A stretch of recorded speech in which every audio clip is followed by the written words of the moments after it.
Thank you for joining us today on A Certain Sound. We're talking about Mark chapter 4, beginning with verse 35, and we're asking ourselves a series of questions when we go through a crisis experience. Now, the experience here is that they were in a ship full of water on their way to the other side. Jesus is with them when the storm clouds rise.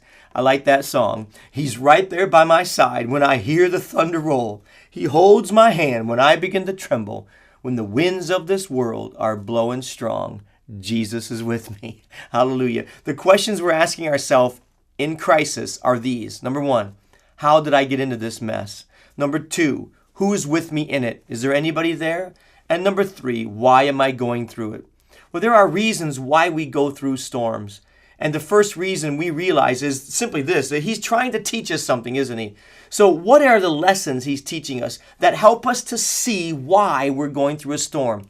Lesson number one, he's trying to teach me this, that no storm can destroy the plan of God for my life as long as Jesus is with me. As long as Jesus is with me. I think of the old song, if Jesus goes with me, I'll go anywhere. Take me through the storm. Take me through the lightning. Take me through the thunder. Take me through the ridicule. Take me through the slander. Take me through those areas of life that I wouldn't want to go through myself if I was choosing. But you know, it's not what I wish to be, nor where I wish to go. You see, friends, as long as he's with you, you might be going through it, but the plan of God is going to be perfected in your life. Number two, he takes them through this storm to teach them, to correct their attitude towards him. Do you know the attitude of your heart towards God establishes the basis of guidance from God? It's so important that our attitude toward him be one of, Lord, I'll go where you want me to go. I'll do what you want me to do. I'll be what you want me to be. He wants to correct an attitude. And friend, that's what he does here. They feared, but then it says they feared. Would you say that they were taught something? They were taught a reverential awe. At first they were afraid, but second they were afraid. They feared in reverence. In other words, they're afraid, or their fear, cowardly, timid fear, vanished. And now they worshiped. They had a reverential awe. If Jesus is with me, it's going to be okay.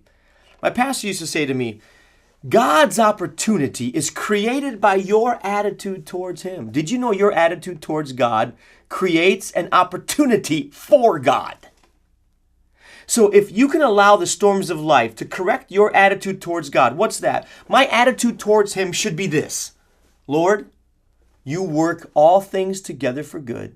Therefore, I'm not going to whine and complain, for I'll never be a victim of circumstance as long as you're in the ship with me. My attitude towards you will be, to God be the glory, great things he has done. Like Job, though he slay me, yet will I what? Trust him. Though I'm going through this storm, I know that my Redeemer lives. That's the attitude. And with an attitude like that, that creates an opportunity for God to do mighty things through you that he could never do otherwise. So thank him for the storms. Thank him for the mountains. I thank him for the valleys. I thank him for the storms he's brought me through. For if I never had a problem, I'd never know that he could solve them. I'd never know what faith in God could do.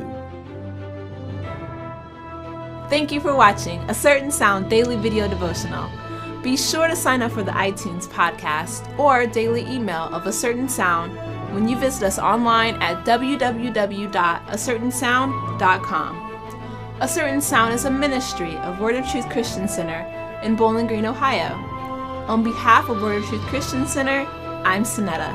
God bless, and we'll see you tomorrow.